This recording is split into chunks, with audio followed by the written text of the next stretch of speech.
Nobel's the worst.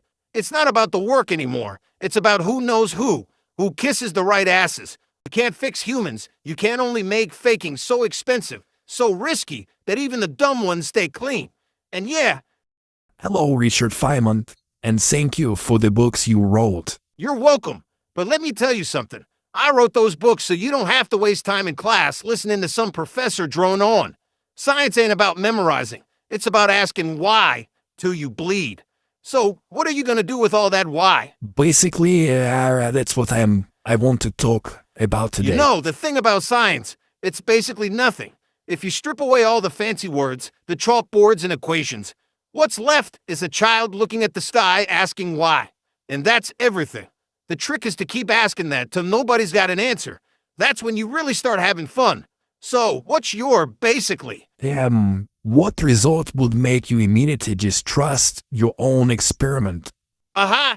If it disagrees with something so obvious that even my grandma would have laughed at me for thinking otherwise. Look, every experiment should be able to surprise you. But if it's so wrong that it's embarrassing, then yeah, check your setup, not your theory. Because here's the trick. Nature's rarely that stupid. You're the one who's sloppy. You ever get a number so off you went, wait, did I forget gravity this time? And so basically, your citation, your quote, the first principle is that you must not fool yourself, and you are the easiest person to fool. Can you explain it a bit? Look, the first principle is not to fool yourself, and you are the easiest person to fool. That means if you're smart, you're also capable of building a perfect lie inside your own head. You can twist the data, ignore the noise, make up excuses. That's why every good scientist carries a little paranoia around. I distrust my own work more than I distrust yours. And when things look too neat, honey, that's when I worry. You see, beautiful theories die ugly deaths. So I keep asking, could I be wrong? If the answer's no, then I'm definitely wrong. I see. So, you think engineers really knew about the O-ring problem back in the day? No, engineers knew. Management didn't. There's a difference. See, the engineers were screaming, literally, that at low temperatures, those rubber O-rings get stiff, like trying to close a door with frozen chewing gum. But management had a schedule, politics, astronauts breathing down their neck. Launch anyway. That was their equation. So they didn't listen, and boom, 7 souls gone. The sin wasn't ignorance, it was arrogance. We pretend science is math, but half the time it's people, flawed, scared, proud people. And that's worse than any failed rocket. You think we'd learn, but nah. Every damn shuttle flight after that, we still cut corners. Why? Because humans don't change. We just rename the same mistakes. Yes, thank you. So if you had to ban one common research practice, what would it be and why? P-hacking. Oh man, that's the devil. You keep slicing your data every which way till something pops. Then you scream, Eureka. But it's all bullshit. You didn't discover jack. You raped the numbers. Science needs failures, kid. If every paper gives a positive result, we're all liars. Ban that garbage, and maybe we'd make actual progress. Why do you think we've got so many drugs that don't work? Garbage in, garbage out. Yes, but the current academic system in 2025 actually encourages this. So make garbage. You call it whatever, but as long as you can publish it and then you can find friends or colleagues, or they call it maybe citation mafia, who can cite this, you're fine. Your H-index will go up. And this all barely legal, but definitely useless. Can you comment on that?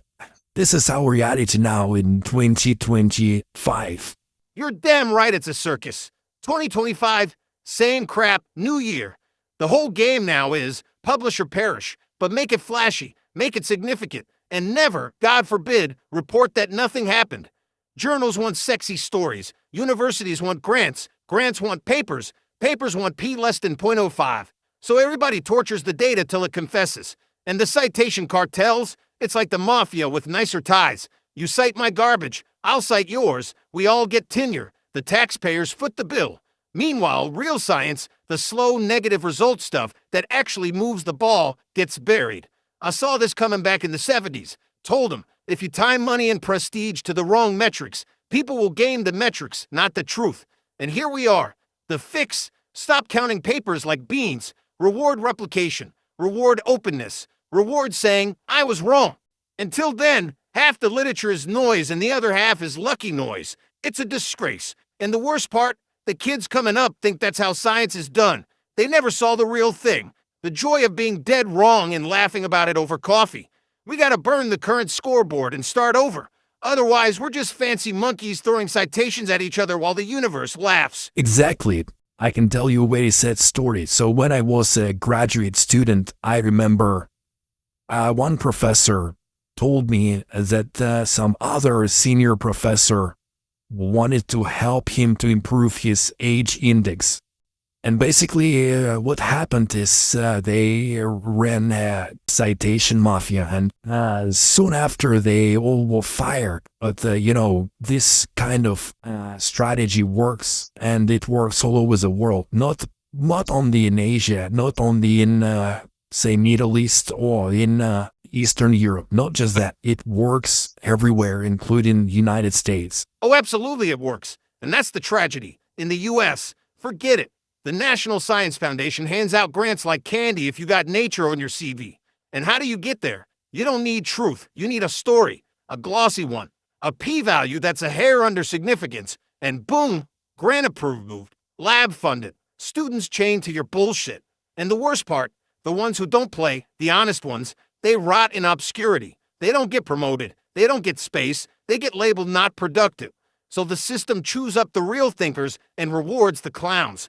Hell, I've seen Nobel laureates fake data, not one or two, dozens. And you know what happens? Jack. They retire with medals. So yeah, the mafia isn't hiding. It's the whole damn institution. What are you gonna do? Boycott journals? Quit academia? Good luck with tenure. Exactly. So,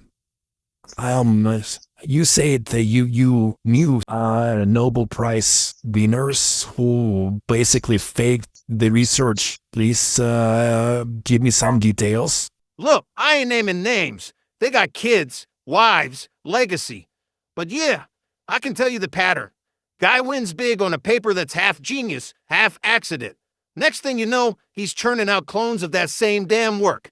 And because the first one hit gold, nobody checks.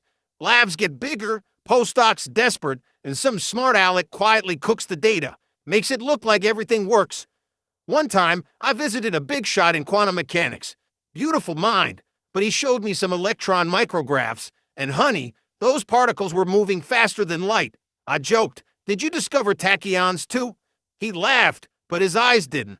Later I heard 3 postdocs quit. No paper, no press, just silence. Thing is, the world believes the myth more than the man. And the man, he starts believing his own myth too. So he keeps going, till someone like me, or you, starts smelling rot. But by then, it's too late, and the medals are already on the shelf. So you think that politics and the medals are involved? Damn straight. Science stopped being science when politics started giving it medals. Nobel's the worst. It's not about the work anymore. It's about who knows who kisses the right asses, whose work solves the right political problem. Climate, if it fits the narrative, boom. Medicine, only if there's money behind it. And once you win, the bar vanishes. You can do whatever the hell you want. Your word is gospel. Hell, Einstein would be blacklisted today if he didn't fix relativity to match what the generals wanted. Medals aren't for genius, they're for survival. In the politics, that's the grease. Without it, half these committees wouldn't exist. You really think they read every paper? Nah, it's who you impressed last year. You impress the right people, you win. Even if your O-rings still leak. Exactly. What solution would you offer, say, back in 70s, so this never happened? 50 years after that. Back in the 70s. Simple. Tie the grants to failures. Every time you report a no result, you get extra cash. Make replication a requirement for tenure, not citations, not H-index, not how many students you screwed. Replication. Publish raw data. Open notebooks. Let every damn person in the world tear your work apart before you claim you discovered Jack. And most importantly, stop letting universities own the research. Let kids keep the patents, the royalties, the fame. Right now, they're slaves. I would have burned that system down, but nah. Everybody loves the pretty ribbon, so we pretend. But the real discoveries happen once, I don't know, in a decade. So what to do with other, scientists who cannot make it that quick? How can they be promoted? How can they, get grants? Who would you give the grants? The groundwork. The ones who are trying to understand why something doesn't work. Hell, half the breakthroughs are accidents, but nobody funds accidents. Nobody funds curiosity. We fund product. But science ain't a factory. It's a goddamn casino. And right now, we only bet on favorites. I'd spread the chips around. Let the weirdos play. Let the quiet girl who spends 10 years on one equation, let her breathe. Let the postdoc who can't even get a grant to buy coffee, give him one. Who cares about the big discovery? The big discovery is just luck plus time. But the time, that's what we ain't given anymore. So yeah, promote the confused, fund the stubborn, ignore the loud ones. That's how you keep it alive. Then can you offer some system, that will allow postdocs to get positions? PhD students get papers and graduate all. Does graduate without papers and professors? Well, just how to encourage their curiosities. All right, postdocs. Let them fail publicly and fast. Give them 1-year gigs. No pressure to publish, just time. They gotta present once a year what they don't know. And if they say, I know everything, kick them out. PhD students, ditch the paper quota. Let them graduate once they can explain why the thing didn't work, not what did. And professors, no more admin hell. Ban them from committees. Make them teach 1 course a year, nothing else. Rest of the time, free. Let them play. Let them bang bongos. Let them think. That's all curiosity needs. Freedom. Right now, everybody's too busy being important. Yes, but how to decide who should you promote? Who the hell knows? Promotion should be decided by peers who actually read the work, not deans, not committees, not the guy with the bigger lab. And here's the kicker. Let the public vote. Yeah, I said it. Let every kid in high school who gives a damn about science grade your work. Or let it sit online for 6 months. If nobody finds a hole, you get promoted. If they do, back to the drawing board. No politics, no HR form, no diversity score. Just one question. Is this real? That's it. Anything else is cheating. How about, in some fields, reproducibility, even within the same lab, is difficult. And, even some biggest discoveries in some fields are hindered by this reproducibility, but usually it doesn't mean they're fake. Just some of them need special conditions. I'm talking about nanotechnology. Nanotechnology. Ha! Of course it's hard to reproduce. Because we're not dealing with golf balls here. We're dealing with atoms. You screw up the humidity, the temperature by half a degree, poof, gone. But listen, if it's so fragile that even your own grad student can't repeat it, then it's not a discovery. It's a fairy tale. So here's my rule. If it can't be done by somebody who's not invested, forget it. Even if it's the same lab, I don't care. Make your assistant do it blind. If he can't, trash the result. I mean, what are we doing? Building cathedrals on sand? Every field has its excuses. Physics had them. Biology has them. Nano's no different.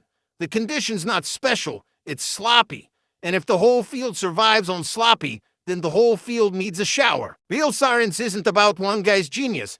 It's about one guy's genius becoming every guy's tool. That's the whole point. So what if it's hard?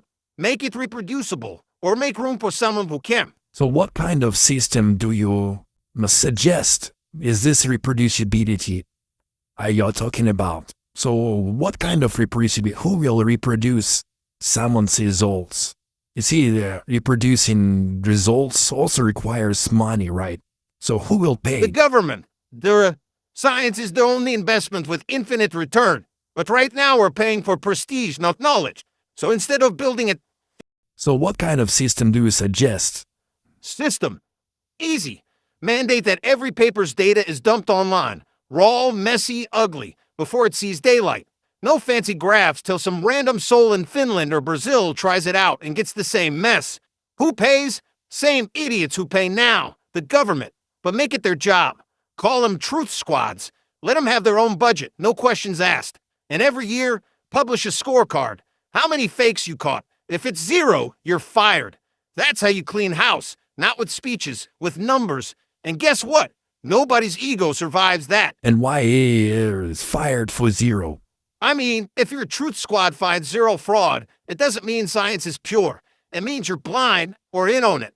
The world is full of fakes. If you catch none, either you're not looking or you're part of the game. So yeah, if you got a perfect record, you're useless or dangerous. Science needs watchdogs with teeth, not lapdogs with treats. That's why. And, okay, so we're talking about fakes, but you also mentioned reproducibility. All right, importance of reproducibility. Can you elaborate? Oh, sure. See, reproducibility is the only thing that tells you if you're not high on your own idea. You do an experiment, get a kick-ass result. Fine. Now hand it over to some guy who hates you, and if he still gets it, bingo, that's real. Because if it's just you, you're fooling yourself. Nature doesn't care about your reputation or your grant money. If it's true, it'll work for a bum off the street too. The moment it stops, you know it's a fluke. And trust me, most things are flukes. But without that test, you're just telling bedtime stories with numbers. Who will reproduce the results? Who will pay for that? The ones who didn't do it, and the same suckers who gave the grant. Every big funding body, NSF, NIH, ERC, you name it, they keep 1% aside for a reproducibility lottery. Every quarter, they draw 10 papers at random, and then they pay, say, $100,000 straight to a competitor lab.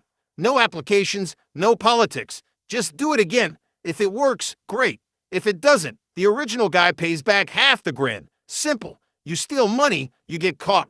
And if nobody wants to bet on your work, even better. It's like insurance.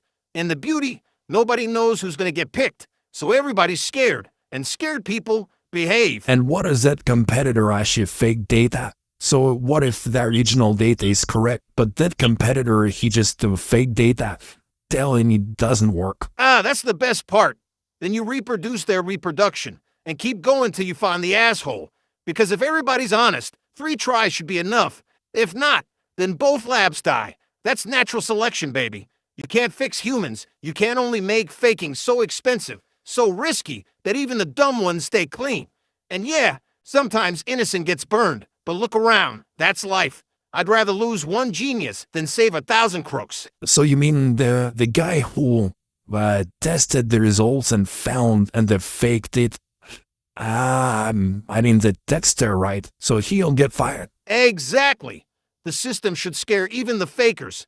Look, if you fake the reproduction and get caught, you don't just get fired, you pay. You pay the original guy back. You lose your lab, your PhD gets flagged, and the worst, you never get funding again. Not in this country, not in that one either. They'll put your face on a poster. Known fraud. Hell, I'd make it a tattoo. Because right now, faking data is cheaper than honesty. Flip that around. Make fraud hurt more than poverty. That's the only language academics understand. Yes, you're right. These days, academics are pushed by... These days, everybody's so afraid of being wrong that they'd rather be fraud than be ordinary. And fraud feels good, feels like power, feels like genius. Till you get caught, then you feel like nothing. So why not flip it? Let them be ordinary, let them be wrong, let them stay. At least they're honest. And honesty, that's rare enough to be noble. Thank you. I think you are brilliant like always. Well, thanks. But brilliance is a trap. Make you think you're right when you're not. I just stayed honest and lived long enough to see the patterns repeat. That's all. Don't thank me. Just stay curious and maybe play bongos. Helps.